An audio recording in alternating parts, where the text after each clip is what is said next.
기독교 통계 자료를 제공하는 목회 데이터에서 이런 조사를 했습니다.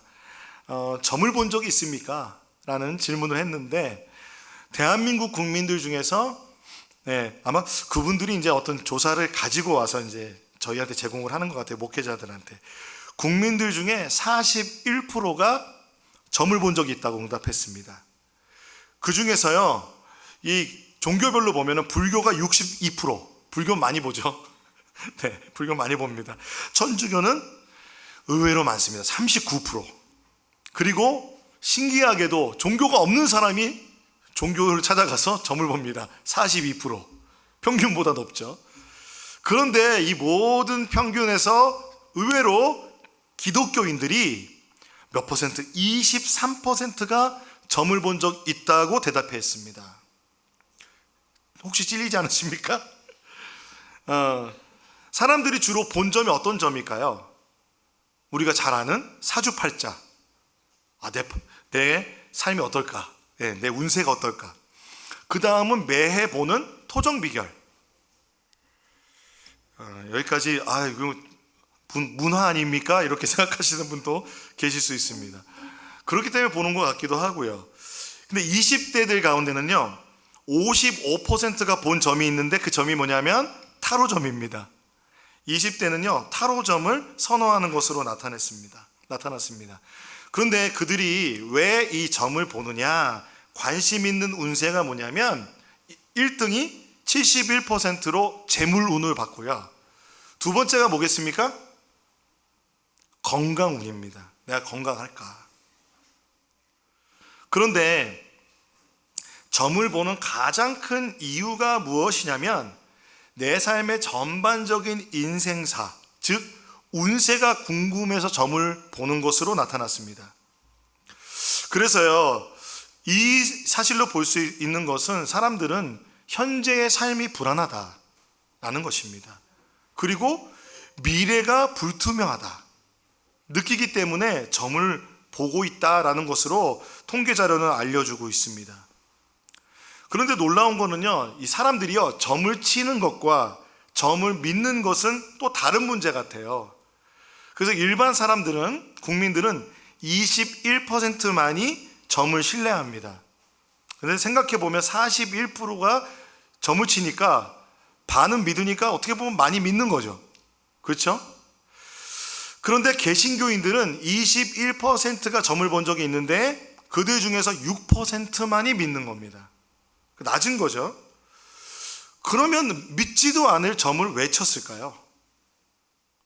점을 친 이유가 뭐냐면 그 점을 통해서 얻기 원하는 것은 심적으로 어려운 마음을 위로받고 고민 상담을 하고 싶은 마음에서 점을 친다는 겁니다. 그러니까 현실이 불안하고 미래가 불투명한데 어디 가서 얘기할 데가 없는 거예요. 어디 가서 이야기하고 싶은 겁니다. 근데 놀라운 거는요, 기독교인들, 개신교인들도 18%나 꽤 많죠. 점을 통해서 위로를 받을 수 있다고 생각한다는 것입니다. 이 결과를 통해서 알 수 있는 거는요, 이 현대를 살아가는 대한민국 사람들이 삶을 살아가면서 재정적인 어려움, 그리고 건강의 어려움, 그리고 그 미래에 대해서 보장된 삶을 살기를 원하고, 그리고 그 미래에 대한 두려움을 해결하기 원하는데 그 해결을 아직도 종교를 통해서 해결하려고 하는 것을 알 수 있습니다. 그러므로 우리 기독교인들은 그 부분에 있어서 우리가 전도할 수 있는 계기가 되지 않을까라는 생각이 들었습니다. 그런데 우리 기독교인들, 개신교인들, 예수를 믿고 교회를 다니고 있는데 삶의 실제적인 문제가 일어날 때 우리는 예수님 앞에 나아가서 위로를 받고 그 삶의 미래에 대한 것을 맡겨드릴 수 있는가? 예수님이 내 삶에 도움이 되냐? 어떻게 보면 이 결과를 보면 예수님이 별 도움이 안 된다고 믿는 사람들이 많은 것 같습니다. 그렇다면 여러분, 오늘 이 예배에 나오신 여러분들은 예수님을 어떻게 생각하십니까? 한번 고민해 보시면 좋을 것 같습니다. 오병이어 표징이 일어났습니다. 보리떡 5개, 보리빵 5개와 물고기, 절인 물고기 2마리로 2만 명이 먹은 그 표징을 통해서 예수님은 왕이 되실 수 있었습니다. 그런데 예수님은 그 자리를 마다하시고 떠나셨습니다. 예, 기억하시죠? 요한복음 말씀 기억하시죠? 그 이유는 예수님은 그 유대인들이 말하던 정치적인 메시아가 아니기 때문입니다. 그 예수님이 떠나신 이후에 한참 시간이 되어 이제 저녁 늦은 시간이 되었을 때, 제법 어두운 저녁이 되었을 때 갑자기 제자들이 배 위에, 그 바다 위에, 갈릴리 바다 위에 배를 타고 있습니다. 그 장면에서 오늘 우리 그 바다 위를 걸으신 예수님에 대한 표징이 나타나고 있습니다. 근데 마태복음과 마가복음에는요, 이 똑같은 기록이 나오는데 예수님이요 어떻게 하시냐면은 제자들을 먼저 배를 태워 보내셨다라고 합니다. 그리고 무리들을 헤쳐 보내고 그리고 홀로 산으로 올라가 기도하셨다라고 합니다. 그러니까 요한복음에는 어디로 갔는지를 나오지가 않았는데 다른 복음에 보니까 홀로 산으로 올라가 기도하셨습니다. 마태복음 말씀 한번 볼까요? 22절 23절 여러분 같이 한번 읽어보겠습니다. 시작.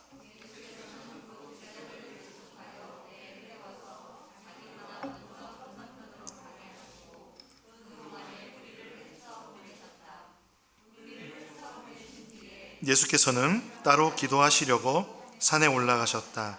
날이 저물었을 때에 예수께서는 홀로 거기 계셨다. 그러니까 제자들을 재촉해서 먼저 배에 태웠어요.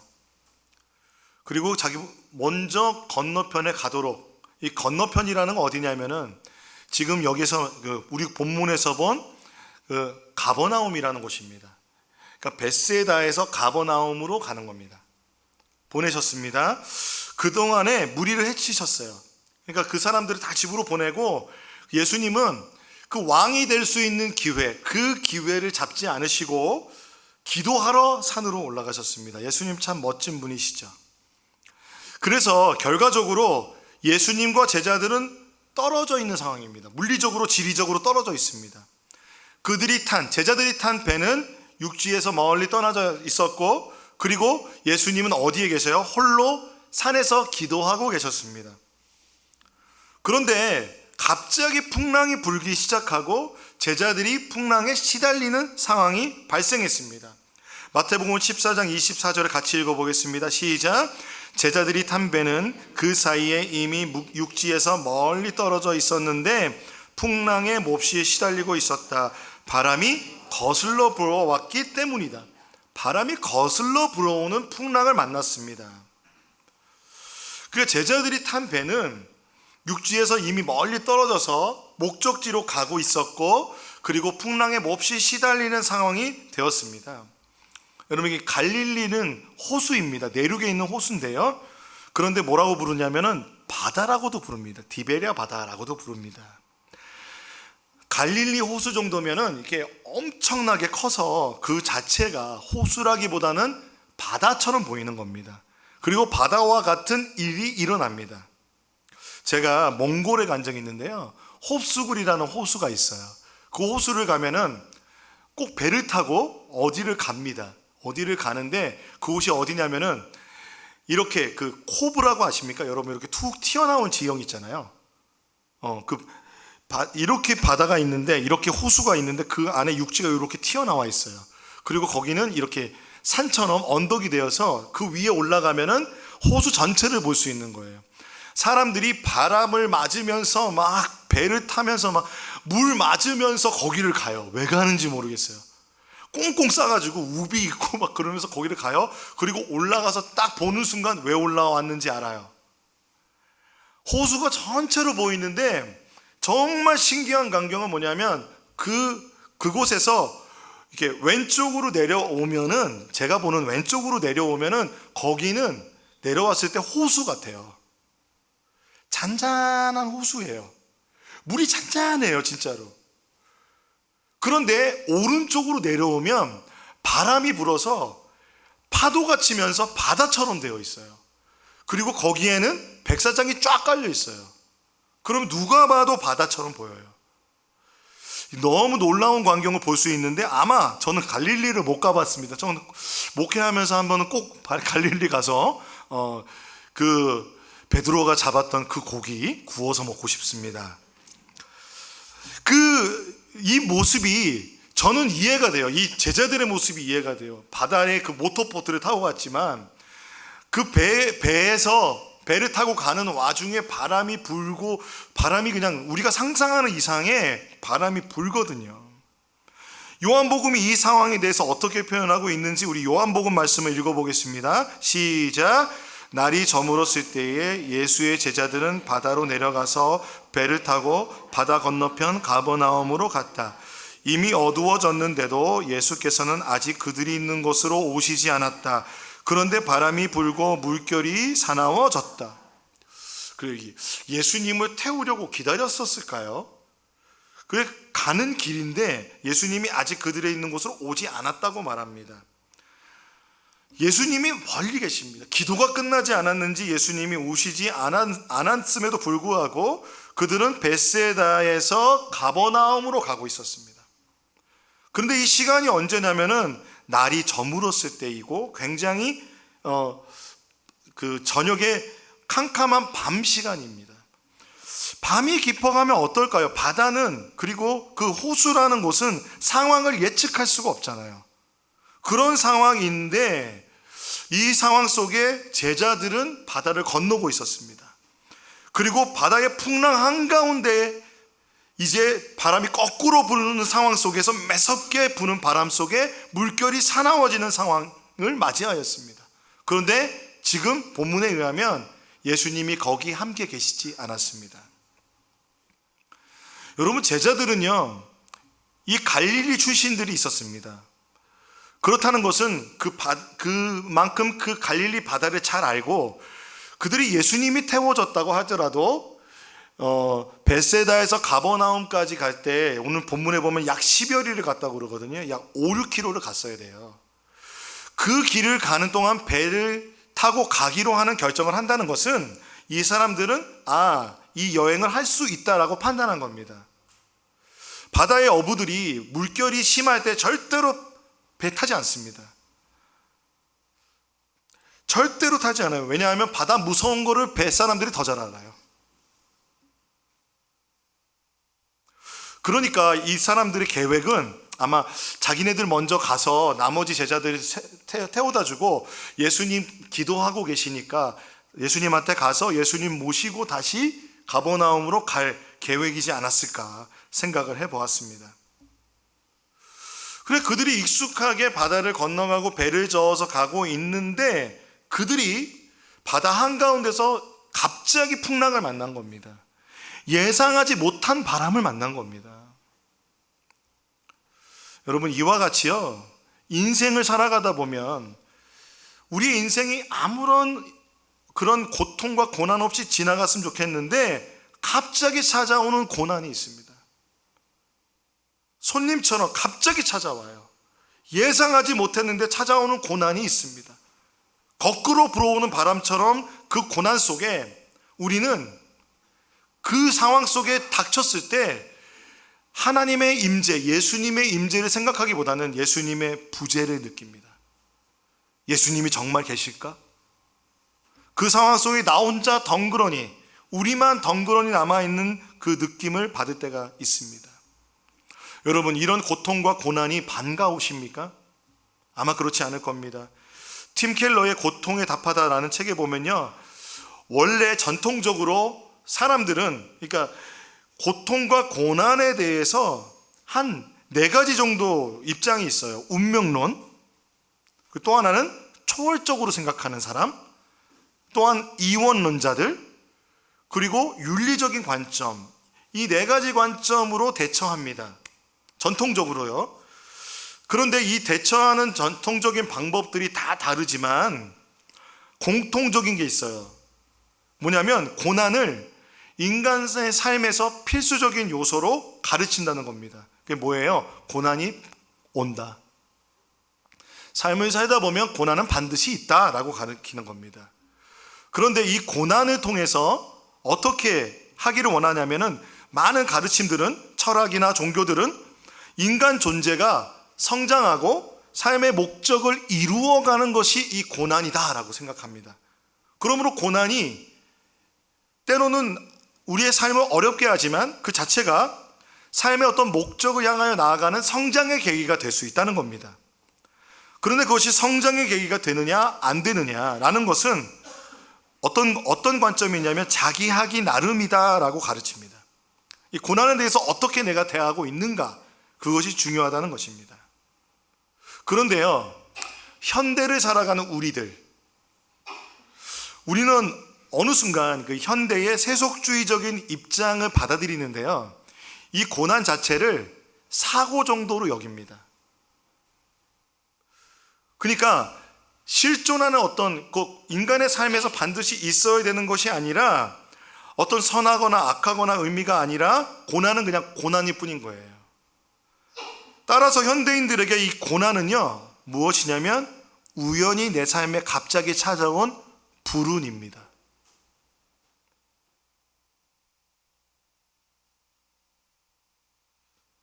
그러므로 현대인들은 무엇이 중요합니까? 나의 행복과 나의 자유가 중요하잖아요.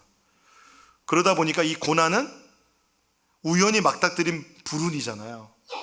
그렇기 때문에 이 고난은 아무짝에도 쓸모가 없는 겁니다. 그런데 이런 마음의 태도를 갖다 보면은 이 고난 자체가 삶의 의미가 없습니다. 고난이 없는 게 좋은 겁니다. 그래서 중요한 문제는 뭐냐면, 이 고난을, 이 고통을 어떻게 관리하느냐, 그리고 어떻게 하면 더 줄이느냐라는 겁니다. 그래서 전문가를 찾아가서 스트레스를 줄이고 운동을 하고 자기 관리를 하고 부정적인 생각을 줄이며 긍정적인 사고를 하는 것이 고통이 주는 감정을 관리하는 것입니다. 관리하는 데 초점을 맞춥니다. 두 번째는 고통의 원인을 찾아서 고통이 올 만한 모든 가능성을 없애는 겁니다. 그래서 현대사회에서는요, 눈앞에 닥친 고난을 외부의 요인들을 바꿔서 이 고달픈 일들이 다시는 일어나지 않게 하려고 안간힘을 쓴다는 것입니다. 어떻습니까, 여러분? 이 책을 읽으면서 저는 너무 동의가 되는 거예요. 목회자인 저조차도 이런 마음이 있지 않을까? 그런 생각이 들었습니다. 그러니까 이 고난 자체가 팀 켈러에 의하면은요, 세속적인 실용주의자는 이 고난을 혐오하고 이 고통이 가지고 있는, 이 고난이 가지고 있는 인간에게 주는 유익의 어떤 모습을 보지 못하고 없애버리고 싶어 했고, 그리고 스스로 그래야 할 책임을 느낍니다. 그러므로 현대를 살아가는 이 세속주의적 실용주의자가 되는 사람들은 이 위기와 절망을 어떻게 해야 돼요? 스스로 관리하고 없애야 하는 또 다른 힘겨운 문제를 겪고 있는 겁니다. 여러분, 제자들은 바다의 전문가였습니다. 제자들이 바다에 대해서 그 누구보다도 잘 아는 사람들이었습니다. 그런데 그들의 경험으로 해결할 수 없는 그 거꾸로 불어오는 바람이라는 그 광풍을 맞았습니다. 그 상황 속에 그들은 무엇을 느꼈습니까? 예수님이 없는 그 상황 속에, 부재 속에 두려움이 찾아왔습니다. 바다의 전문가이기 때문에 그 두려움이 더 컸을 겁니다, 여러분. 모르는 사람은 몰라요, 오히려. 제가 수영을 하는데요, 수영을 하면 할수록 바닷가에서 수영하고 싶지 않습니다. 다 갖추고 하더라도 바다가 얼마나 무서운지, 물이 무서운지 압니다. 제자들이 생각했어요. 이거는 우리가 죽을 수도 있다. 이러다 우리 바다에 빠져 죽을 수 있다라고 생각한 것입니다. 사랑하는 여러분, 우리는 현재 코로나 팬데믹과 러시아 우크라이나 침공이라는 전쟁 속에서 세계적인 경제적인 어려움에 봉착해 있습니다. 그 시대를 살아가고 있습니다. 우린 이렇게 믿었죠. 과학기술이 발전하면 인류가 성공적으로 경제를 발전시키고 화성에도 가고 자율주행도 하고 그리고 건강을 잘 관리해서 우리의 수명이 늘어나고 의료기술이 발전하여 관리될 수 있다고 우리는 믿었습니다. 그런데 어떤 일이 벌어졌습니까? 코로나 팬데믹 앞에 무너졌습니다. 러시아의 우크라이나 침공으로 저 멀리에서 있는 그 전쟁 하나가 우리의 삶에 실제적인 경제적인 위기를 가져오고 있습니다. 이 모든 것이 겹쳐 우리는 원하지 않는 거꾸로 불어오는 광풍을 맞은 시대에 살고 있습니다. 우리는 이 고난이 없어지길 바랍니다. 코로나 팬데믹이 끝나기를 원합니다. 전쟁이 끝나기를 원합니다. 이 경제적인 어려움이 끝나기를 원합니다.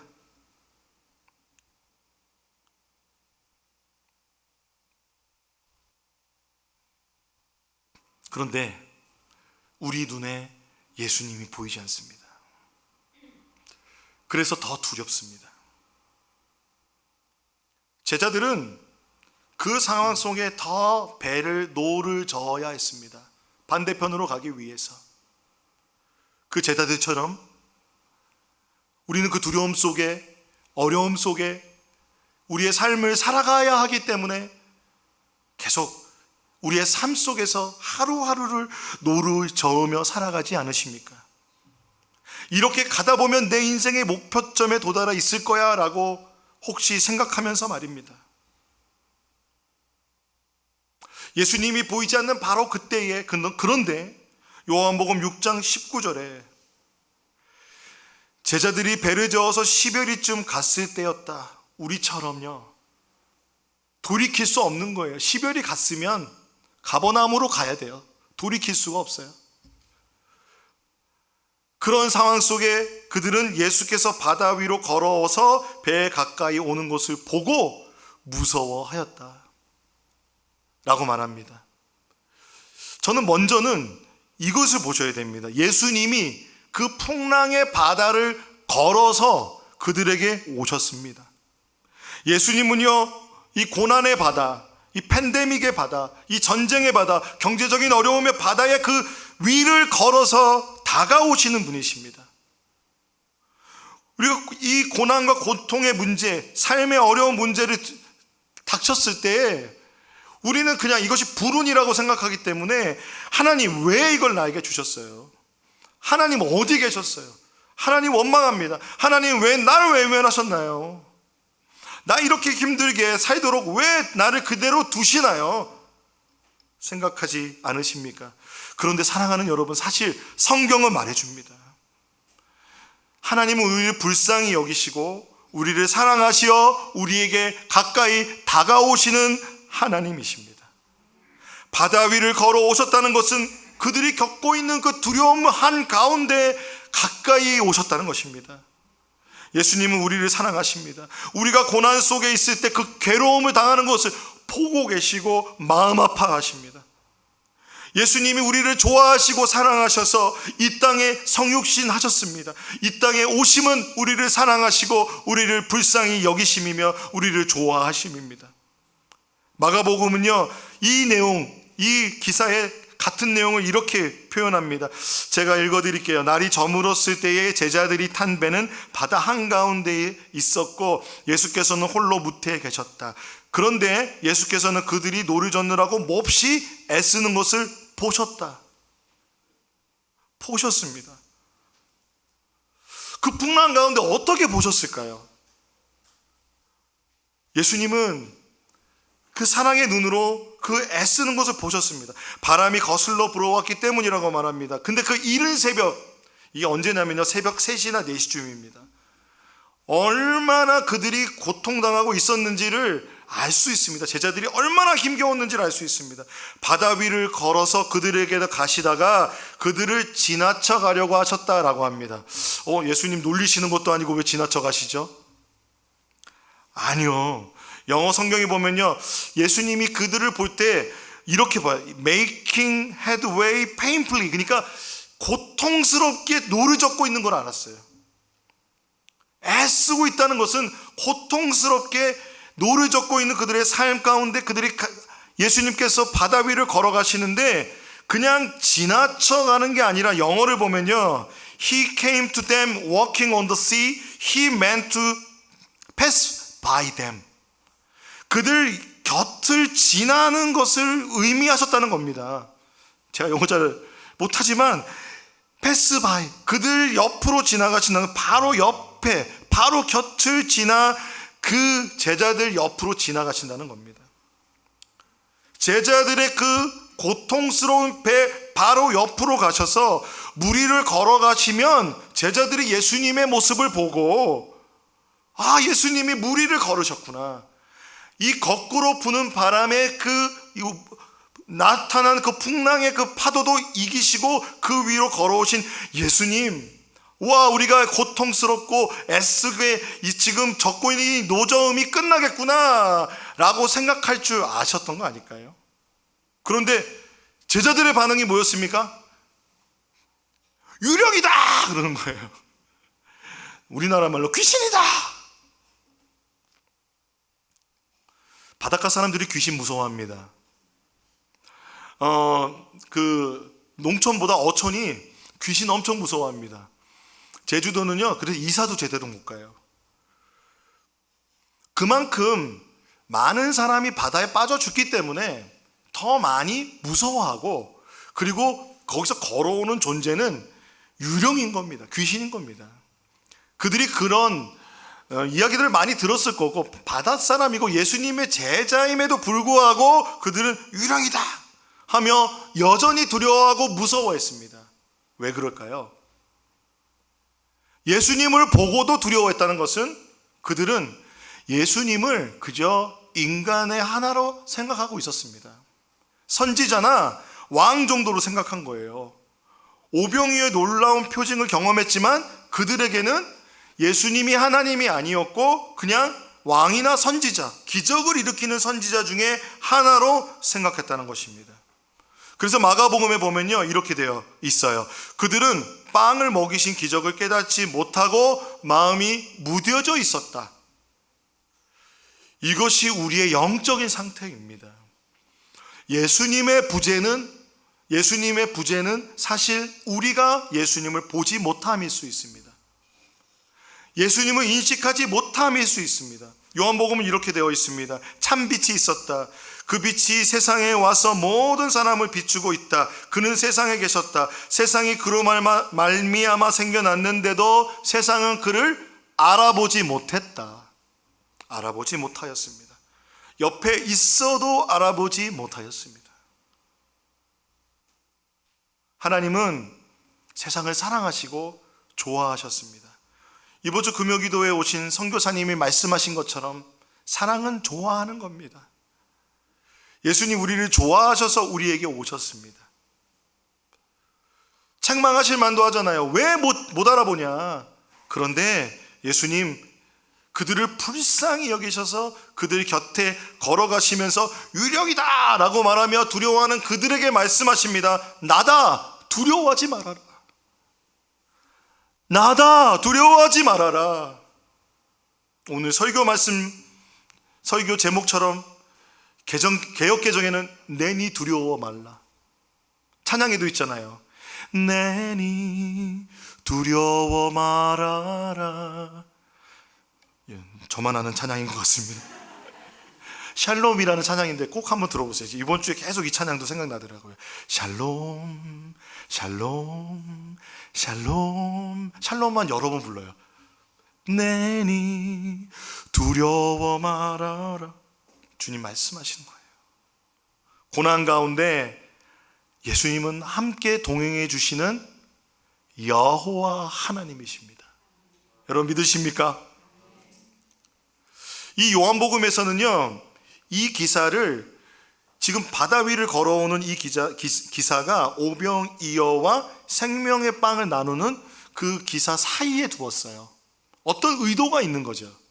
지난주에 생명의 빵 말씀드릴 때 지금 요한복음의 이 오병이어의 모든 기적과 이 모든 것이 생명의 빵에 대한 모든 예수님의 가르침이 무엇을 가리킵니까? 출애굽을 가리킨다고 말씀드렸습니다. 출애굽 사건, 패스오버라는 유월절이라는 사건을 가리키고 있습니다. 그 유월절이라고 하는 것은 이스라엘 백성을 출애굽시킨 하나님이신 것입니다. 그 사건과 같이 예수 그리스도께서 그 유월절 어린 양이 되셔서 그 하나님의 되어주심을 나타내는 것이라 말씀드렸습니다. 기억나십니까, 여러분? 그 출애굽 때 하나님께서 모세에게 이름을 가르쳐 주십니다. 나의 이름은 이거다 라고 말씀해 주시는데 그 이름이 바로 우리가 아는 여호와입니다. 저 읽으실 수 있겠습니까? YHWH. 이 정확한 발음은 모세만 합니다. 여호와 이름을 망령되이 일컬어야 되기 때문에 알 수가 없어요. 그런데 이제 히브리어로는 에흐에 아쉐르 에흐에가 줄여져서 이렇게 됩니다. 영어로는요, I am who I am 이라고 번역하기도 하고 I will be what I will be 라고도 합니다. 우리는 이것을 한국어로 번역을 하면은 나는 스스로 존재하는 자, 또는 이렇게 그냥 번역합니다. 나는 나다. 이렇게만 얘기하면은, 그리고 이렇게 생각할 수 있어요. 하나님이 나를 가르쳐 주신, 하나님의 이름에 대해서 가르쳐 주셨는데 그 신비한 어떤 존재로만 가르쳐 주셨다. 알 수 없는 존재, 이해 불가한 어떤 그런 초월적인 존재로 가르쳐 주셨다라고 알 수 있겠지만, 우리가 이해할 수 있겠지만, 스스로 존재하는, 우리가 알 수 없는 어떤 분이시구나 라고 말할 수 있겠습니다. 혹시 이렇게 얘기할 수도 있겠죠. 하나님의 이름이 무엇입니까? 그러니까 주님이 알려고 하지 마, 다쳐, 이렇게 말씀해 주신 것처럼 오해할 수 있습니다. 그런데 이 뜻은, 저는 여기 동의하는데요, 나는 나 자신의 연속적인 행위와 계시의 말로서만 이해될 수 있다. 이 말은 뭐예요?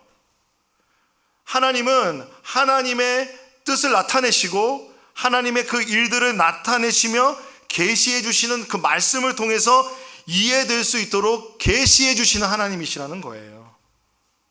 그러니까 하나님은 이해할 수 없는 분이시지만 알 수 있도록 해 주시는 분이라는 겁니다. 출애굽한 이스라엘 백성들에게 하나님이 어떤 분이신지 나타내셨어요. 그들을 이집트에서 구원해 내셨을 때 광야에서 만나와 메추라기로 먹이시고요, 반석에서 물이 나게 하셨습니다. 기억나십니까? 이게 광야 학교입니다. 하나님 어떤 분인지 아는 학교이죠. 그런데 무엇보다도요, 이 하나님은요, 홍해라는 바다를 가르셔서 그의 백성들을 이끌어내시고 구원하셨습니다. 그 하나님이십니다. 예수님께서 지금 나다, 두려워하지 말아라, 내니 두려워하지 말아라 라고 하셨을 때 이 헬라어가 에고 에이미입니다. 이것도 또 무슨 말인가? 요한복음에서는 예수님이 그 자기 자신을 계시해 주는 용법으로서 에고 에이미라는 말을 많이 쓰십니다. 쉽게 말하면 나는 생명의 빵이다, 나는 선한 목자다, 이런 것들이 이제 나타납니다. 그런데 이 헬라어로 에고 에이미는요, 바로 우리가 조금 전에 읽었던 I am who I am, 여호와 하나님을 번역한 단어입니다. 그래서 영어로는요, it is I라고 합니다. 그러므로 바다를 걸으신 이 사건은 유월절과 출애굽 사건과 연결해서 보아야 합니다. 그렇다면은 이 두려워하고 있는 제자들에게 예수님은 출애굽기에서 홍해를 가르시고 바다를 잠잠하게 하셨던 여호와 하나님으로 그들에게 나타나시고 계시하여 주고 계신 것입니다. 시편 77편을 같이 한번 읽어볼까요? 시작. 하나님, 물들이 주님을 배웠습니다. 물들이 주님을 배웠을 때에 두려워서 떨었습니다. 바닷속 깊은 물도 무서워서 떨었습니다. 주님의 길은 바다에도 있고 주님의 길은 큰 바다에도 있지만 아무도 주님의 발자취를 헤아릴 수 없습니다.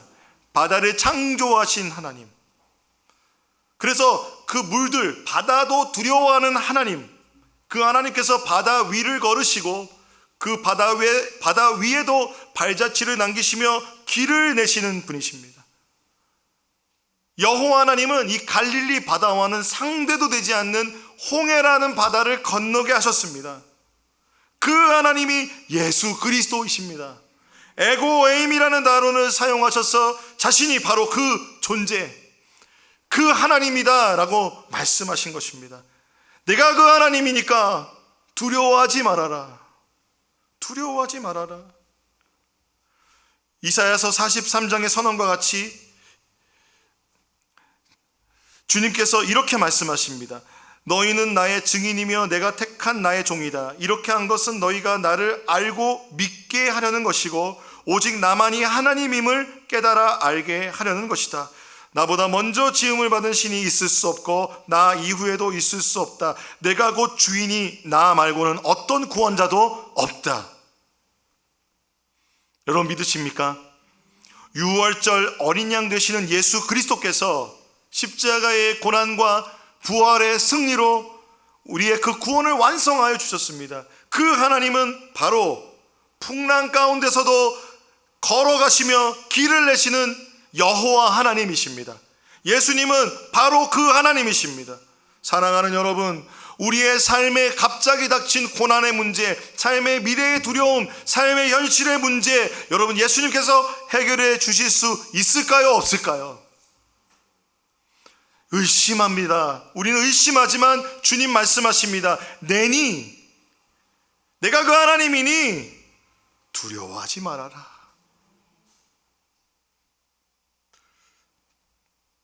이 말을 알아들었는지 제자들은요 21절 같이 읽어볼까요? 시작. 그래서 그들은 기꺼이 예수를 배 안으로 모셔드렸다. 배는 그들이 가려는 땅에 이르렀다. 그 예수님을 보니까요 갑자기 예수님이 이제 보였어요. 그 무서워하다가 유령이다 그러다가 예수님을 배 안에 모셔드렸습니다. 다른 성경에 보면요 배 안에 모셔드린 순간 풍랑이 잔잔해졌습니다. 그리고 잔잔해진 그 바다를 따라서 그들이 가려던 땅에 도착하게 됩니다. 사랑하는 여러분, 예수님이 여러분의 마음속에 함께 계시기를 소원합니다. 임마누엘의 하나님은 사실 이미 우리와 함께 계십니다. 여러분 믿으십니까? 그런데 왜 예수님 밖에다 두십니까? 아니요, 여러분 이미 안에 계세요. 예수님 내 안에 계시죠? 예수님을 인정하고 바라보며 우리의 삶의 자리에서 주님 바라볼 때 주님이 우리에게 말씀하십니다. 너에게 평안이 있을지어다. 내니 두려워하지 말아라. 우리에게 그 평강을 주실 줄로 믿습니다. 찬송가를 지으신 작시하신 분 중에 이 예수님을 자신의 삶에 모셔드린 분이 계십니다. 그게 누구냐면 찬송가 작사가 스팻포드라는 분의 이야기입니다. 이분은요 D.L. 무디라는 복음전도자와 함께 열심히 복음전도 사역을 한 변호사였습니다. 평신도였습니다. 그는요 5명의 자녀가 있었어요. 1남 4녀였고요 막내가 아들이었어요. 행복한 가정을 이루고 살고 있는 그에게 갑자기 고난이 닥치기 시작했습니다. 우리가 생각할 때는 불행이라고 말하는 그 고난이요. 그의 아들이 4살 때 폐렴으로 사망하였습니다. 그리고는 그가 변호사를 하고 있던 곳이 시카고였는데 시카고에 큰 화재가 발생해서 그의 전 재산을 잃게 되었습니다. 얼마나 큰 낭만 가운데 있었겠습니까? 그리고 그 자녀를 잃은 아내는 얼마나 힘들었겠습니까? 그래서 아내가 건강도 나빠지고 그래서 자녀들과 함께 남은 4딸과 함께 유럽으로 여행을 가기로 결정합니다. 그래서 배를 타고 가려는 순간 갑자기 누군가 그 스팻포드를 부르는 거예요. 그래서 아주 중요한 복음전도 사역에 해결할 일이 생겨서 스팻포드가 그 배에 타지 못합니다. 그런데 이 항구를 떠나 미국의 항구를 떠나 영국으로 가던 이 유람선이 영국의 철갑선과 함께 충돌하여서 유람선이 12분 만에 침몰하는 사건이 일어났습니다. 수많은 사람들이 죽음을 당했습니다. 그런데 이 스패포드에게 전보가 오는 겁니다. 영어로 saved alone. 나 혼자 살았습니다. 나 혼자 구조됐습니다. 사랑하는 내 딸들은 모두 바다에서 그 목숨을 잃었고, 아내는 가까스로 구조를 받았는데 혼자 구조받은 상황 속에 낭망하고 있었습니다. 여러분 어떨까요? 스패포드 마음이 어땠을까요? 근데 그 아내는 데리러 가야 되잖아요. 그 아내 어떻게 혼자 둬요? 자신도 힘들지만 배를 타고 아내를 데리러, 살아남은 아내를 데리러 가는 그 뱃길에서 이제 영국 철갑선과 유람선이 충돌한 그 바다를 지나가는 겁니다. 그의 마음이 어땠을까요? 큰 좌절과 슬픔 속에서 기도하기 시작했을 겁니다. 그 슬픔을 이겨낼 수 있을까? 저는 이겨낼 수 없다고 생각합니다. 자식 잃은 슬픔은 이겨낼 수 없는 슬픔이라고 생각합니다. 평생 마음에 두지 않습니까? 근데 그날 저녁에 씨름하면서 기도하며 주 앞에 나아갈 때 그가 예수님을 만났습니다. 예수님이 그의 마음을 만져주셨습니다. 그의 그 마음속 가운데, 그의 삶 가운데 그의 선실에 임재하신 예수님께서 그에게 가사들을 불어넣어 주시기 시작하셨습니다. 그것이 오늘 우리가 찬송했던 내 평생에 가는 길입니다. 내 평생에 가는 길 순탄하여 늘 잔잔한 강 같든지 큰 풍파로 무섭고 어렵든지 나의 영혼은 늘 편하다. 내 영혼 평안해. 내 영혼 평안해.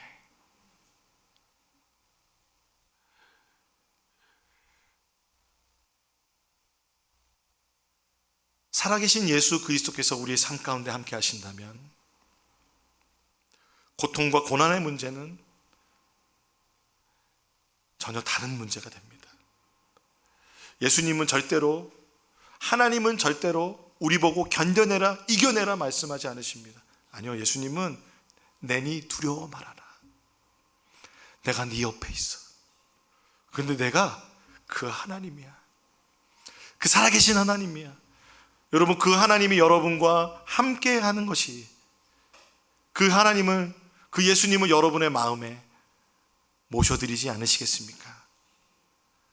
우리가 예수님을 우리 마음에 모셔드리는 여러 가지 방법이 있는데 그 중에 하나가 찬송입니다. 우리가 내 평생에 가는 길 찬양하고 싶습니다. 함께 찬양하지 않으시겠습니까?